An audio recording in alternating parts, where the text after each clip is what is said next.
January 22nd, 1989, the Cincinnati Bengals found themselves in Joe Robbie Stadium, Miami, preparing to take on the San Francisco 49ers in Super Bowl 23. Let's go, Jim Scout. You ready? All pro? You bet, baby. You want to be one? Have a good one. I'll write a letter for you. Okay. All right. Let's go. David Grant, you're no longer a tenure now. You're a sophomore, okay? Let's go, Ricky Dixon, number one. Get your best game together today, okay? Everybody in Oklahoma's watching, I think. Do they have TVs there? Yeah. Okay. Introducing the AFC champion Cincinnati Bengals.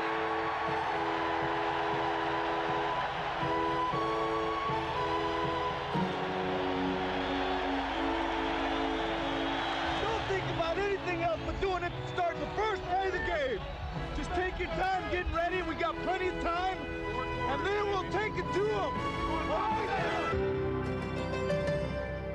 Coming off a 4-11 season, Bengals head coach Sam Wyche was feeling the pressure. I thought there's a pretty good chance they'd fire me. We had so much pressure early on. We had to win the Hall of Fame game. I think we had to have a near victory in the team scrimmage the week before the Hall of Fame game in order for them to keep me another week. I made jokes early in the year that I was on one of those 7-day renewable contracts. If we didn't make enough first downs, they were going to make a change. Sam had to start with his personal discipline. In other words, eat 3 meals a day at a normal time. Get the staff home by 7 o'clock in the evening. You think better when you get up rested, and that was the starting point. Sam's boldest new thought involved the reassigning of roommates. We decided that some of the guys that played on defense really didn't spend enough time with the offensive players, so we tried to put a black defensive player with a white offensive player and vice versa. Not to create brand new best friends, but to create new friendships and better acquaintances so that when we got down to those goal line stands, everybody knew what was at stake in the other guy's life, and maybe it made us a little stronger team. On opening day, Sam's theory was tested.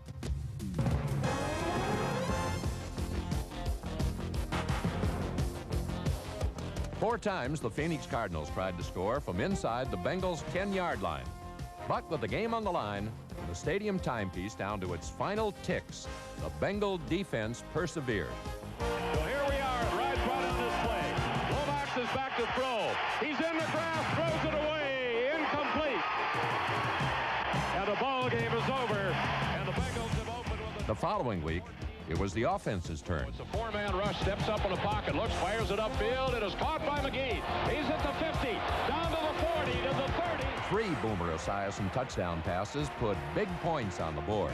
5, touchdown. Touchdown, all right. Way to go,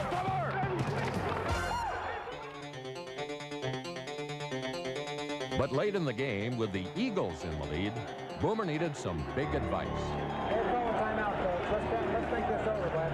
Yeah. They got goal line. They got goal line. Hurry up. All right, let's go put regular in and go drift left, Z swing. All right, regular in the game. That's all right, regular in the game. We're going to go drift left, Z swing. A lot of noise down there. Eddie Brown comes in motion. Boomer's going to have to throw into the end zone. Touchdown right against the end line just before he was flattened. Touchdown to Tim McGee. And Boomer was really hit from the blind side, and he is being helped to his feet by a teammate as Boomer gets his fourth. Our quarterback got clubbed in the face and the neck right there. I mean, he's going to live, but that is a penalty.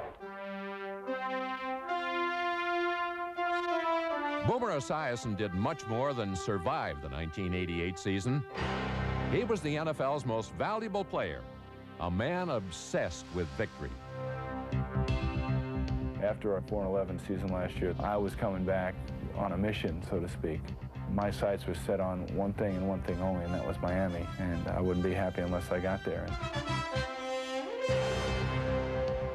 We've gone by the work ethic, you know, much like John F. Kennedy said, don't ask what this team can do for you. You know, what can you do for this team?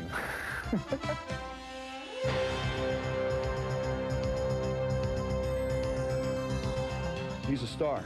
Yeah, I wasn't going to call him that before the end of the season, but if I don't call him that now, then people are going to think I'm stupid again. He's got a tremendous arm, and once he's on that field, the players respond because they know he's going to put them in the right place at the right time. Over the season's first 6 weeks, that place was the winners column, and the entire pass-catching corps was taking part. In Week 5, they beat the Raiders for the first time ever outside of Riverfront. And Boomer Esiason couldn't help but feel a sense of vindication. There were a lot of people that said that coach was going to be fired, and that I would be traded, and that this team would fall apart. I thank all those people that didn't give us really a chance this year, because that's what has really gotten us going to and getting us to the point where we are. In Week 6, the final ingredient was added to this explosive offensive mix. Handoff goes to Ickey, left side, he is down, touchdown! Ickey Woods through the left side. We were sitting around, just joking around, listening to some music. I said, watch, when I score tomorrow, I'm going to do this crazy dance. And my mom said, boy, you better not get out there and do that dance. But when I scored, I did the dance, and it kind of like took off like wildfire. I didn't expect it to take off like it did. Nor did the Bengals expect this second-round draft pick to lead the conference in touchdowns. But with a big, fast fullback factored into an already potent attack, the Cincinnati Bengals could boast an offense without weakness.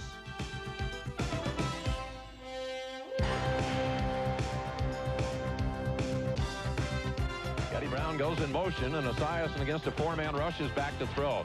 Now he goes far down the field. There's Eddie Brown. Touchdown! Down to the 10-5. He is gone.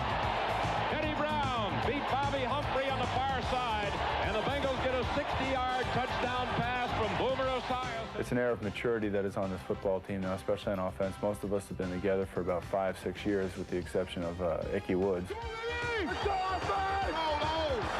And we're not making the mistakes. We know what it takes to win ball games, and as long as we can do that, we can go a long way. Running out now, he looks, throws into the end zone. This one is a touchdown to Eddie Brown. Boomer Esiason ran right, not the way that he could throw the ball well, but he drifted out of that pocket right, and Eddie Brown was coming right across the end line, and when he came down... Riverfront Stadium loves Cincinnati's 6-0 start, and for Sam Wyche's Bengals, the best was yet to come.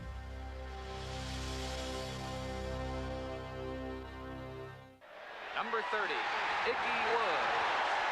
Rookie running back Albert Ickey Woods shared his teammates' dogged determination.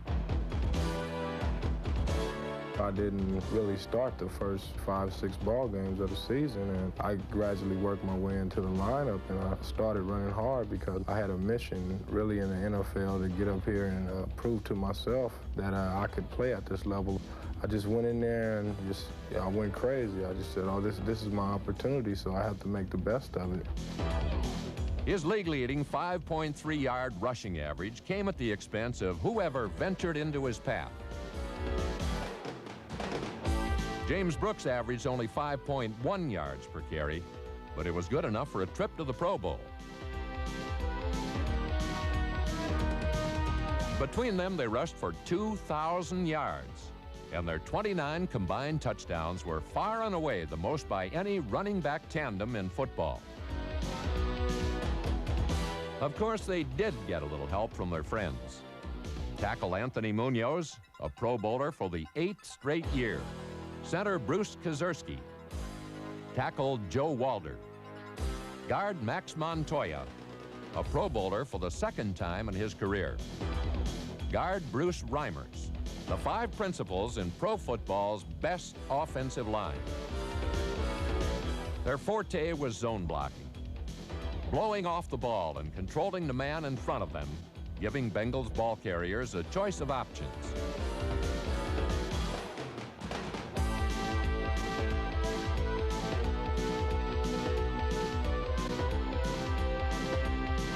Their pass protection wasn't bad either, and they always gave that little extra effort which so often made the difference between success and failure.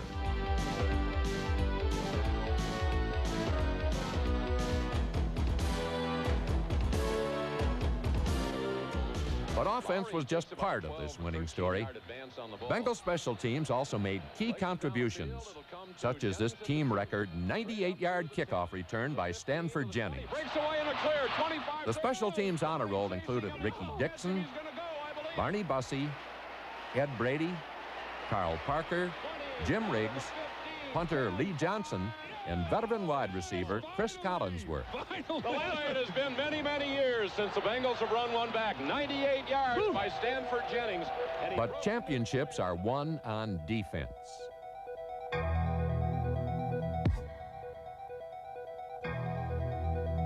Turnovers usually result from total team efforts. The 1988 Bengals defense had a knack for making them happen.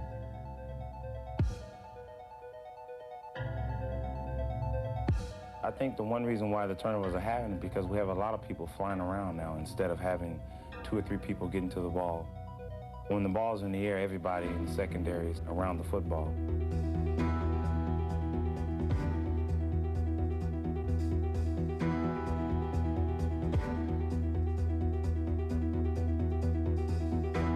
When the ball's on the ground, you have all 11 guys flying to the football. Everybody's hitting. Now the ball's bouncing our way instead of bouncing the other way.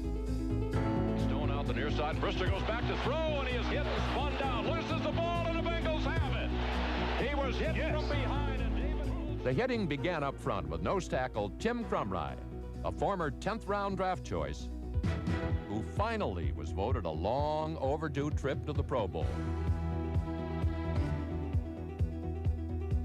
Surrounding Crumry were some of the hardest working, least known defenders in football. Down linemen Eddie Edwards, David Grant, and Jim Scow. Pass rush specialists Jason Buck and Skip McClendon. Veteran linebacker Reggie Williams could still crumble quarterbacks.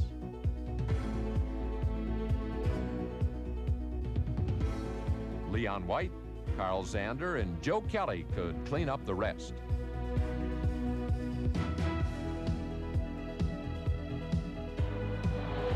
Kozar's going to throw. He is back, looks, dumps it out of intercepted by Fulcher. He tried to get it, a little dunk pass out to Monroe. Free safety David Fulcher was one of 2 Pro Bowlers from the Bengals secondary.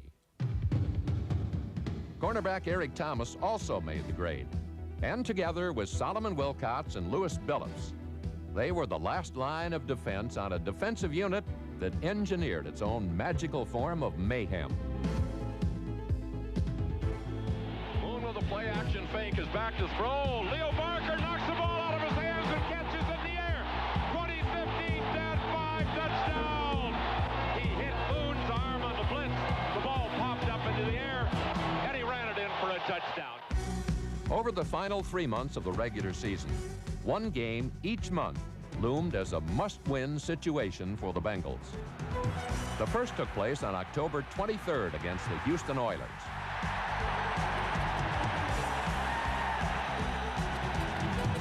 We've been playing very tight-knit football this season. Our team's been close. There's been that family atmosphere, that overused cliche that everybody tries to use, but not everybody means it. The second big game took place on November 27th against Marv Levy's red-hot Buffalo Bills. James Brooks gets his second touchdown of the afternoon. One more jamming down his throat before the half. Esiason gives the ball off to Ickey. Left side, touchdown, Ickey Woods. The Bengals raised the But the biggest game of all was still to come. They've got a 2nd down and 9. Looking at him right here. Boomer, a play action off to his left. Looks downfield. There's the man down there, Eddie Brown. He may go down to the 20. On December 17th, the Bengals and Redskins went into overtime. Come on, defense! Get it! Doug Williams goes back to throw. He is hit. He is hit and dropped. Barney Bussey got him at the 19-yard line. Bengals ball! At stake was the division title and home field advantage right through the AFC playoffs. The ball is put down. The kick is up. You can tell the Bengals are division champions. All of us have a great love for each other, fraternal love right now. It ain't ever going to be broken. There won't be another minute like this one, guys. We may top it, but there won't be a first time like this one is. Let's don't forget this feeling. Let's don't forget that we're just getting started. We're kicking into the second half right now. Sir. Bengals, Cincinnati, here with Team Uni. We got them all. Let's go, Bengals! All the way to the Super Bowl! Let's go, Bengals! In the opening round of the playoffs, the Bengals ran the ball almost at will on the Seattle Seahawks.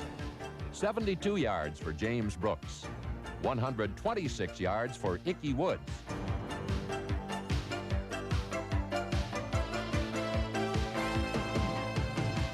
Ickey, get in that end zone, man.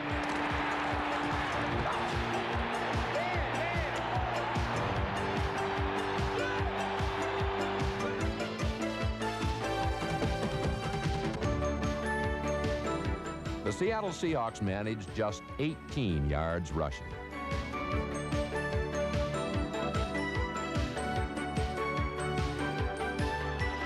Ray back to throw. Going upfield. It is tipped away and intercepted by Wilcox. Wilcox running. He gave the ball to Fulcher. And Fulcher is running, and he gets down to the 43, but the ruling the ball was dead. In the jungle,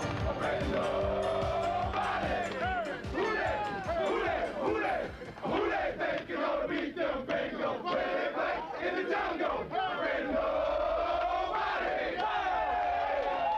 Great job, man. This is what happiness is about. This is what you play for. One more game and we finish it off. Watch out! Hip hip! Hip hip! Hip hip!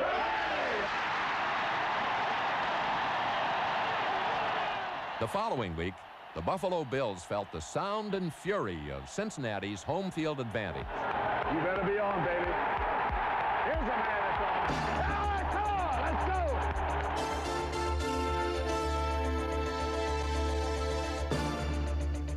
These were men on a mission. At the far side of the field, they put another wide receiver. One running back in behind. Kelly goes back to throw. Fingers it downfield. It's intercepted at the 30. At the 15, at the 10, at the 5, dives to the 4, Phillips. Kelly, 16 or 17 balls. 16 or 17 balls.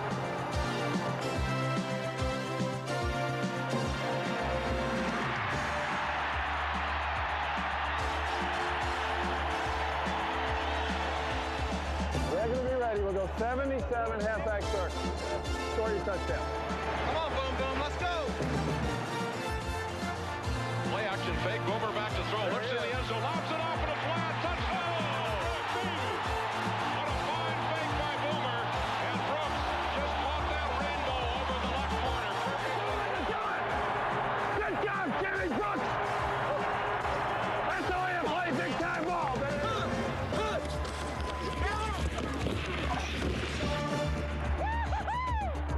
You're going to be looking at a throwing game. It's your job to get it done.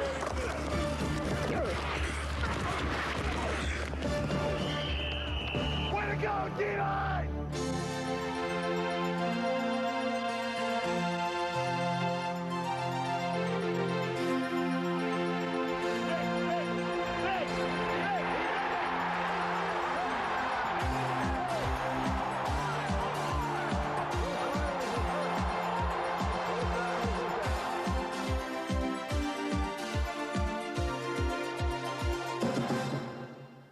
Kelly back to throw. Look, fires down into the end zone. Intercepted in the end zone by Fulcher. He overthrew his receiver. Down on the sidelines, the water is being prepared for Sam. The Bengals. Sam got the water. Oh, it was a Gatorade water fight down there between David Fulcher and Sam Weiss. Yeah, Weiss was ready for him. He had a bucket for Fulcher, too.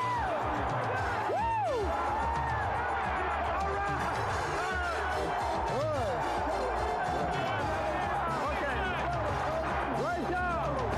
I'm going to Kings Island!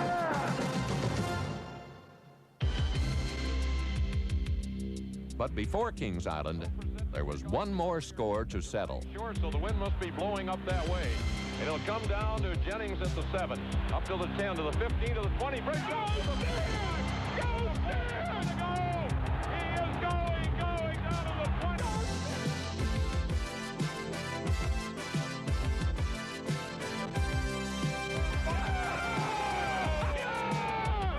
Outstanding! Like a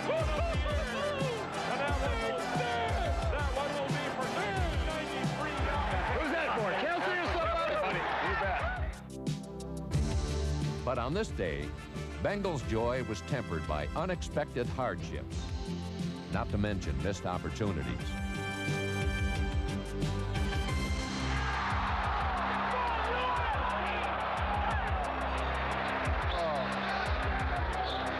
Had it right in his hands.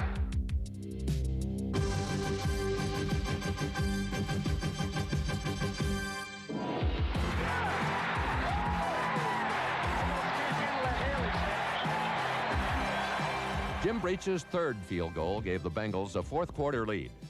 Unfortunately, Joe Montana and the 49ers weren't quite finished.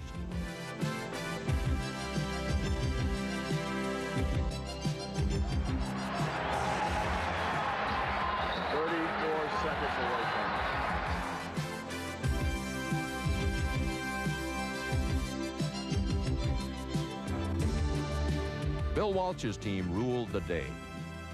But Sam Weich's Cincinnati Bengals came back further in one season than any team in NFL history. These were proud men, men of substance and character. The 1988 Cincinnati Bengals, men on a mission. I love you. I love you. Congratulations. I am happy for you like I've never been. Believe me. Congratulations. This is yours. You deserve it. That was a good game, huh?